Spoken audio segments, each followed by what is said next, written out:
So welcome to a slightly different matchday preview here on Stones TV and the Maidstone United podcast. That's because the three of us are taking a deep dive into the National League South title race with the final third of the season upon us.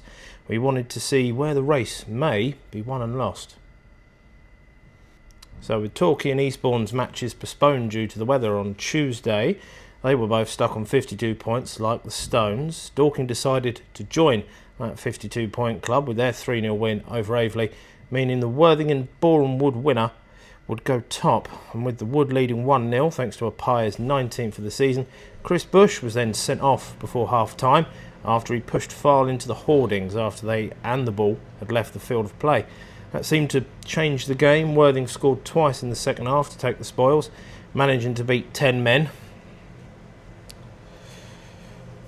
And are now 3 points clear on 55 points from Boreham Wood, Dorking, Maidstone, Torquay and Eastbourne Borough, all of whom on 52 points. Truro on 49 points, slightly further back.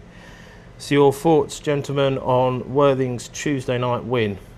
Do you know what I mean? We said it, didn't we, on the hot take on Monday evening, that the likelihood would be there would be a winner in that game.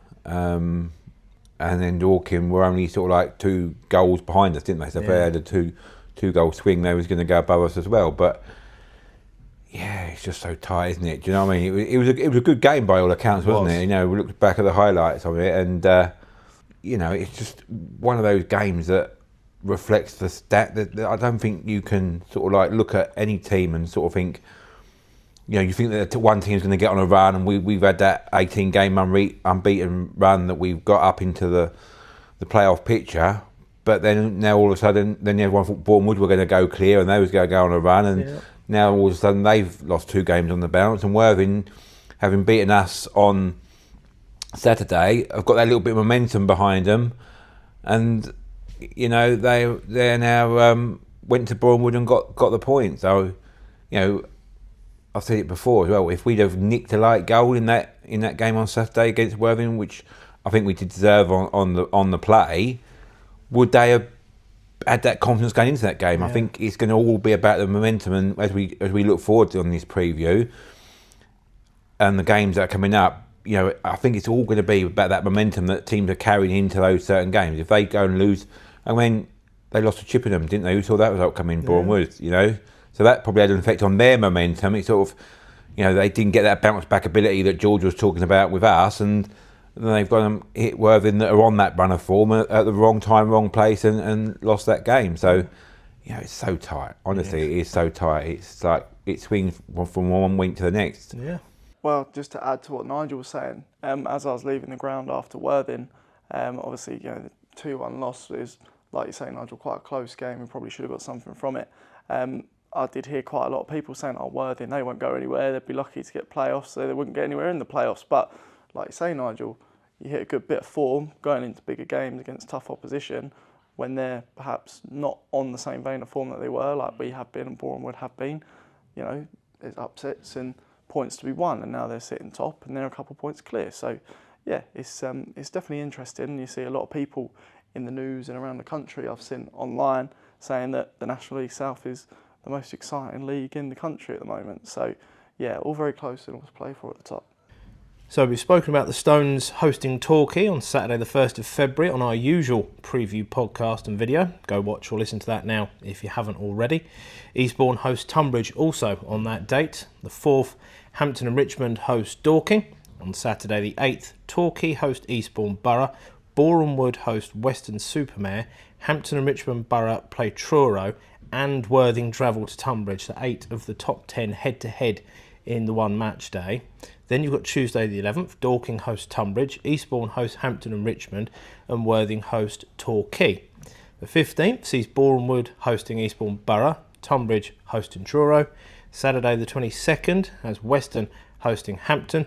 The 25th, the Stones go down to Eastbourne Borough, and Weston-super-Mare host Torquay. So, gents, there's a huge number of games with something riding on them in February. Any match in there, Stones or otherwise, that takes your fancy?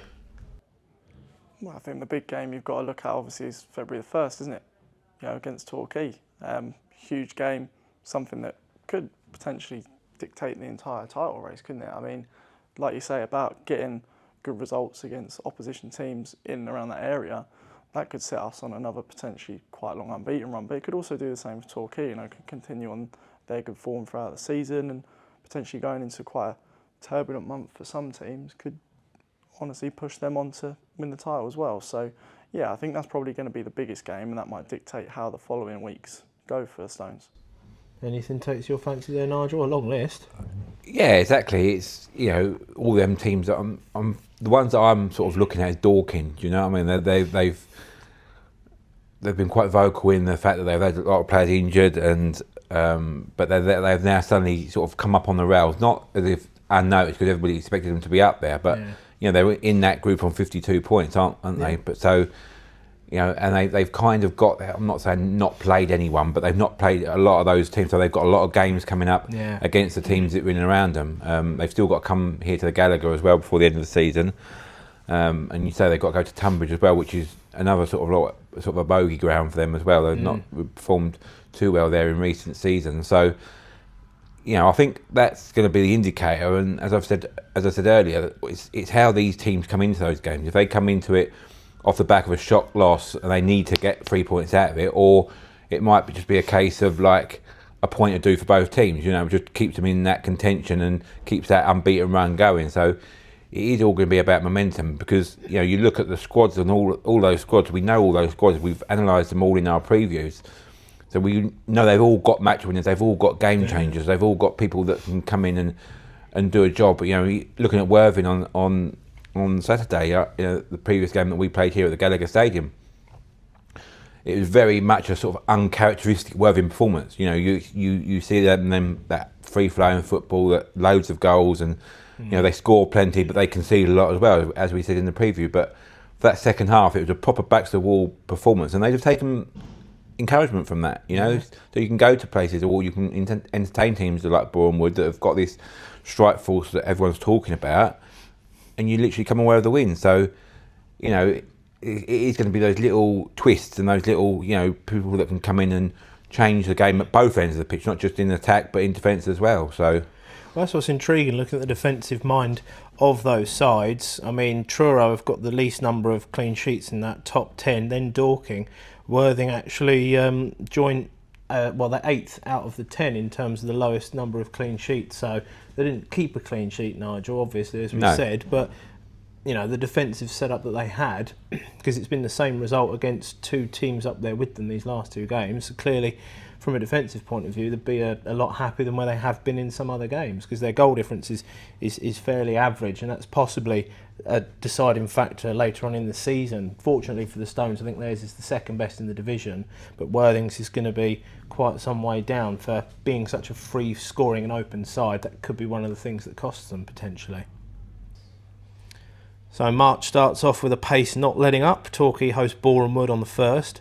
Boreham Wood then travel to Truro just 3 days after that. Saturday the 8th, Tunbridge hosts Torquay. The 11th sees the Stones do battle with Dorking at the Gallagher once more. 4 days later, Dorking hosts Torquay, and it's Boreham Wood versus Dorking a week later. The Stones travel to Hampton and Richmond, and then at the end of the month, Dorking host Eastbourne, and the Stones host Boreham Wood, with Hampton and Richmond also travelling to Worthing. So, pick some highlights out of that one, boys and girls, eh? Well, there it is, isn't it? That's what I was just saying there earlier about the Dorking. They've kind of kept up on the rails by playing, I don't want to disrespect anyone, but the lesser teams. They've managed to start picking up 3 points, where maybe early in the season they were just getting points. But then look at that week where they've got Boreham Wood and the like there, and that's going to be their sort of season right there, isn't it? It's going to define whether they have that title push or whether they hanker down and prepare themselves for the playoffs. So that sort of little spell there in mid-March is going to be sort of like when it's us and Boreham Wood is going to be key to them, I think. Yeah, Maidstone, Torquay and Boreham Wood all in the space of about 10 days for Dorking is a particular highlight from the neutral perspective, I would have thought. Anything for you in March there, Joe, that takes your neutral fancy? Just building on what Nigel said, I think Dorking, obviously big players in that month. They're going to have kind of the dictating say on how the top sort of playoff spots are going to look come the end of the month. I think Boreham would as well. Obviously, you know, really up there right now, but who knows where they're going to be in a month's time. But going off how they've been so far this season, you'd assume that with the amount of games they're going to be playing against the sort of top sides, especially the upper echelons of that sort of 8 to 10 that we're looking at, again, you know, are they going to face up to it? Are they going to come away with better form and more points, or are they going to find it a little bit tougher and drop off a little bit? So, yeah, you also mentioned about Worthing obviously playing less games against the bigger sides than some of the other teams in the playoff spots.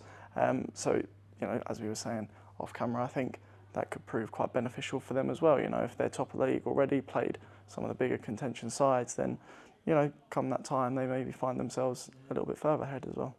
You mentioned the form of some of them there as well, Joe. I mean, looking at the stats for the last 10 games for every side, Worthing are pretty much the only ones not to lose other than Eastbourne in this top 10 bracket. Worthing, 8 wins, 2 draws from their last 10. Dorking, Maidstone and Boreham Wood all exactly the same in their last 10 games. 7 wins, a draw and 2 defeats. Torquay, one below that with 21 from 30, so 6 wins, 3 draws and a loss. Eastbourne, only 18 from 30. I think they had a run of about 7 clean sheets in a row until recently as well, talking to the defensive solidity earlier. Only 4 wins and 6 draws in that period. Tunbridge and Truro got 50%, 15 from 30. And Western, they're in 16th in the form table from the last 10 as well. They've only got 10 points of a possible 30. They've only won 2 of their last 10. And of course they were top 12 games ago, weren't they? So it really does show you that if your form falls off a cliff, and yet they're still in contention in this top 10. That's what makes this title race so crazy, isn't it?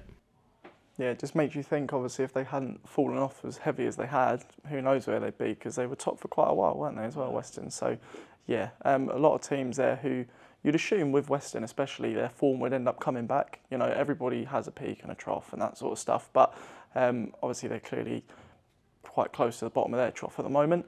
But you'd assume that they'd get a little bit of form back before the end of the season and start to kick on. So, yeah, who knows where that could leave them. It's almost like the manager of the month poison chalice, isn't it? It seems as soon as the team gets to the top, then they're the ones they've got the target on their back, and everybody.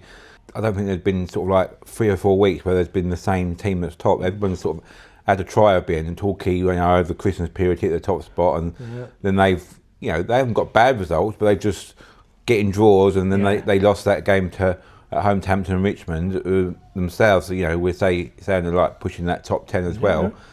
You know, it just goes to show that there is that sort of similar in standard. Like I've said earlier, you know, each team's got their own match winners at both ends of the pitch. You know, they've all got squads that are sort of like competitive in this league. And also, what you've got to remember is that there is no transfer window in this league, so potentially teams that are sort of in around that like March time can go out and get a couple of sort of football league players that are going to be, you know, out for loan, and just sort of boost their squads up to sort of give them that little bit of an impetus going forward, and that could carry them, you know. And how often as we've seen it, you know, the team that finishes the strongest, they look at Braintree last season, you know, come up on the rails, went into the playoffs on good form and just carried that through and got promotion. So, you know, it's going to be so interesting with all those games coming up, and how all these managers, because they're all good managers. You know, you look at the managers as well. You know, you've got Luke Garrard, you've got George Elokobi, you've got Mark White, you've got, you know, Worthing manager Agater there. You know, he's obviously come into the job, but he knows how to provide winning teams, and he's come in and using that same formula that Hinchelwood used with Worthing. He's just been like the natural successor, sort of like the old Liverpool boot room of the past, isn't it? You know, you just hand that baton over, and they're all sort of experienced managers, and so it's going to be so interesting how they all sort of try and counteract each other and try and squeeze all the last points they can out of all of these games. And it's like George says, you know, looking at it from a Maidstone point of view, we've just got to take care of ourselves, haven't we? And try and extract as many points as we can and just keep that points column ticking over. You know, you can't worry about other teams. I mean, because at the end of the day, someone like Worthing, if they go and win all their games, now they're going to win the league. We can't affect that, can we? But we can affect the games that we've got to play against Boreham Wood and Dorking, and, you know, all the other teams will be looking at that as well. So you can only affect what you can affect. So it's going to be so interesting, and no wonder the media spotlight from around the UK is on this league, because it is so interesting. There's so many different sort of styles in the teams, and it's just going to be so exciting. And talking of the excitement that does get provided, the front men are the key to that. I mean, looking at the players who have scored the bulk of the goals for each of these sides, Danny Cashman is on 10 for Worthing. I still think Carvalho could be the difference maker in this division this season, because the two performances the last two games have been standout. I mean, he created one at the weekend for the equaliser. He scored and created the other two against Boreham Wood as well. Talking of Boreham Wood, Kwesi Appiah, he's been imperious this season. He's on 19. He's got nearly 40% of their goals this season. Alfie Rutherford with 12. Our very own Aaron Blair with 13 for Maidstone. Cody Cook's on 11. Gary Alexander's on 11 for Eastbourne. Tyler Harvey has got 15 for Truro. Luke Coulson, there's a bit of a surprise potentially from midfield, getting 12. James Roberts has got 9 for Hampton and Richmond. And then both Sean Shields and Liam Vincent, 2 Stones against the Stones, ex-Stones, both on 8 each for the season. So who do you think out of those players, are going to go on a bit more and try and get their totals, fill their boots, so to speak? They're obviously the highlight ones, but then you haven't mentioned that, like sort of ex-Stones as well for Boreham Wood. Matt Rush, he's come in there and he started scoring goals. Mo Fell down at Worthing, he's again scored Saturday, didn't he? And they're all players that we know as being Maidstone fans, but they've always been in teams that are around about the top of this level. They're used to sort of like coming into form in that playoff campaign and bringing it home sort of for their teams and that. And talking about Aaron Blair, he scored the goal for Braintree last year that got them promoted. So he's coming off the back of that year that's with these goals that carries that momentum through. And Shaq was part of that team as well. Let's not forget, he was part of that. He was recalled late on by Ebbsfleet, but he got the goal there that got him into the playoffs and just couldn't see it over the line. But they're all experienced players. They've all played at higher levels. They've all they can all on their day can be match winners. Yeah, I think building on what Nigel said as well, when you look at all of these attackers and midfielders in some cases as well, it's not just a purple patch, is it? It's not just the one team, the one season that they performed. Now it's getting down to the crunch point. You've got players who performed in previous seasons, just from the Stones players, we know, Shields, Fowl, Matt Rush, they've all performed in recent seasons and are now playing for teams who are pretty successful. They're not in a struggling side. They're not in a team that might struggle to create chances or find space in the pitch. So it's definitely going to be a bit of a free-for-all, I think, going into these sort of dying months. Appiah for Boreham Wood is league top scorer now. So, he is, yeah. Yeah, and I think you could quite easily see him hitting 25 plus. Going into the final months of the season. So yeah, I think you're going to see all of these players continue to perform, and I think a lot of them are going to be coming away with a lot more goals than they're on at the moment. Because I think once it starts getting towards the end point, teams are going to start maybe having their back up a little bit and panicking a bit more, and they might get even more chances. So yeah, I think it's very interesting to keep tabs on everybody. So into the final month of the regular season, April, on the 5th, Weston host the Stones and Truro travel to Worthing. A week later, Weston-super-Mare host Tunbridge Angels. And over the Easter weekend, it's always referred to as moving time, and there's plenty of head-to-heads to help affirm that. Good Friday, Dorking host Hampton and Richmond. Worthing travel to Eastbourne and Torquay travel to Truro. Then on Easter Monday, Maidstone host Tunbridge Angels in their last regular home game of the season. Weston-super-Mare host Truro City, and Worthing's final home game sees them hosting Dorking. What tickles your collective guffawing from the crowd? What tickles your fancy there, lads? Clearly, I've got about half a dozen votes on Worthing Dorking. There's a highlight, isn't it? That's like that as well. That's another one that they've sort of been locking horns coming up through the Ryman leagues as well. I know Worthing got delayed in their promotion up to the National League South through COVID because they were topping that league. They kind of followed Dorking up, didn't they? But it was that season apart because of the two postponement seasons. But yeah, it's certainly a battle, and they've got a lot of ex-players playing for both sides there, and true, it's going to be a mouth-watering one, isn't it? It's going to be, and from a Maidstone perspective as well, we're playing Tunbridge Angels at home. Yeah, last home game. if they're still in contention, that's going to be another mouth-watering one, isn't it? Especially if they've got a sniff of the playoffs or better. Do you know what I mean? It could be a real sort of like, and they're going to want to sort of stop Maidstone any momentum that they might have built up at that time. So it's just fixtures everywhere you look, isn't it? It is fixture Christmas, isn't it? Joe, anything from you? Yeah, I think obviously it kind of goes without saying, doesn't it? Like Nigel just said there, and yourself as well, that when you've got two like massive sides at this sort of level in terms proper of their entertainers, spot, that's exactly where it's going to be. You've got two of the highest scorers in a division going against each other. They're both going to be fighting, you'd assume, at that point of the season for a title spot, if anything. So yeah, you'd make your bets on that being sort of the game to keep an eye on, I think. So that leaves April the 26th. Mark your diaries, your calendars, your iCloud calendars, whatever you use. All 10 sides. Dorking Wanderers are at home to Chesham. Eastbourne host Hampton and Richmond. Worthing travel to Enfield. The Stones are at Farnborough. Torquay go to Hemel. Hampton and Richmond are at Slough. And Tunbridge Angels host Boreham Wood. And Truro are at home to St Albans. Well, where do you think the story could be on the final day then, gentlemen? Angels do the Stones a favour on the last day, maybe? I think it might be a classic.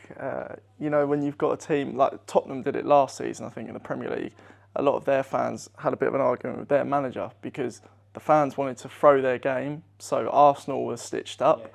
Yeah. And, could you see Tunbridge doing something similar? The fans want to go, no, don't let Maidstone do it. Especially if the Angels could get themselves into the playoffs or exactly, it's going to be quite a like a catch-22, isn't mutually beneficial. What do we do? So, I think that might be a game to keep an eye on, Tunbridge there. So, that for me is sort of where I'll be looking. But I think it's all going to be interesting at that point in the season. I think it is. I think it's going to be the old classic with the helicopters going to be waiting within the M25 ready to see which ground the trophy's going to go to, because I think it's going to be, nothing's going to be decided until that last game, and it's, you wouldn't rule out the sort of like an Aguero moment, is it? Some team thinking they've won it, and then somebody, one of the teams scores late in injury time to nick it away from the other team. It's going to be really, I think it's going to be that close. I don't think, we've been used to it the last few seasons in this league where a team's run away with it, like Yeovil last year, pretty much had it sewn up by Easter, didn't they? But I think it is going to come down to that, and especially if it's as tight as it is now, and you're playing teams as well that could potentially, if they win a game, nick a playoff place as well. It's just going to throw all different equations. I think there's all 10 games on that day are going to have something, riding on them, Well, to quote the poet Lenny Kravitz, ain't over till it's over. So some predictions at this stage then, gents. Who do you think will win the league and who do you think will win the playoffs, and why for both? Nigel, I'll start with you, put you on the spot. Your first place and your playoff winner, please. I still think that Bournemouth will win the league. And you playoff. How can you go for a playoff winner? Like picking a favourite child, the middle one. It's going to be about that momentum. I really couldn't call it. Do you know what I mean? I think potentially whoever gets that second place is obviously going to have the advantage. I know we've discussed this before in recent years. I think it's like a 50-50 as well. If you're second, you literally have a 50-50 chance. Like 16, 17 years of this division, it's been half and half for going up in second. But then saying that, Maidstone have got that as we're talking now, have got this amazing away record. So, again, as well, if you finish 7th place, you could still play 3 games away from home and potentially do it. You know what I mean? York got promoted a couple of seasons ago out of the National League North, and I think they only finished 5th, but because the teams above them lost their games, they hosted Boston on the final game, but they finished 5th and they were hosting that playoff final. So there's so many equations in this. Like we said, there's so many good. I just couldn't pick it. It's literally going to be a sweepstake. It's just literally going to be pick a name out of the hat. Do you know what I mean? So Boreham Wood and not applicable. Thanks, Nigel. Joe, what are you going to pick us there? I was going to go Boreham Wood as well for the title, but I think the playoff final is going to be between Dorking and Maidstone. Yeah, and I think Dorking are going to win it. Like my heart is saying Maidstone, but my head is saying Dorking, so I think Dorking will win the playoffs. But like Nigel says, it's just absolute free-for-all, isn't it? And I think if you had sort of maybe 2 to 4 teams on similar points at this stage, you could go, maybe I can try and pick someone out. Yeah. But because you've got, 7 teams within like 3, 4, 5 points of each other, it's hard to say. Even if a couple fall off, there's still going to be 4 or 5 teams. A couple more to come in. So, yeah, I mean, that's going to be the key, isn't it? I mean, I said it there in this pod that, you know, you might get a situation where, let's just say, for argument's sake, Maidstone, because that's who we obviously support, you know, come the middle of March, might have just dropped off of that number 1 spot that for be champions, but they can sort of like get their best players back from injury. I know we're sort of at the moment we're sort of nursing Sam Corn through an injury, but you can literally give him the rest, and so literally when those playoffs come, you've got all your best players on form, you know, ready to go. And you know, looking at Maidstone with a cup run last year, you know, with all those cup games we had, we know that George and Craig will get them fired up for these one-off games. So, you know, providing we just keep ourselves above that safety line of the playoffs, you know, you can't rule any team out in that top 7. So, yeah, there's scenarios all over the place, isn't there? You know, I'm still sticking with the splinters in my bum and sitting on the fence on that one, I think. A long way you continue to thrive there. So, you know what? I'll be more optimistic than you guys. I'll say that the Stones will win the league, and it will be thanks to Tunbridge Angels getting a playoff spot and stopping Boreham Wood from winning that league that you've suggested. The Wood will fall into the playoffs, obviously. Worthing are the informed side currently. We've discussed this. They have the best top 10 record at present. We've already been through that. But it's not about how you start, it's about how you finish. Their dip may come at a crucial time in the running. I tip them to beat Boreham Wood a 3rd time this season in the playoff final. So see you all in 3.5 months' time. See how badly wrong we all got it. Well, we've less than 3 months until the end of the regular season. Plenty of big 6-pointers that will go a long, long way to deciding where the 2 promotion places will end up via the playoffs and the title. Let battle commence. My thanks to you two for joining me today. Nice to record together away from Zoom. Finally, we've made it from our bedrooms. Thanks to you lot out there, as always, for watching or listening to the latest preview. Like and subscribe on YouTube, and wherever you get the podcasts, just search for the Maidstone United podcast. See or hear you for another preview very soon. And as always, come on, you Stones!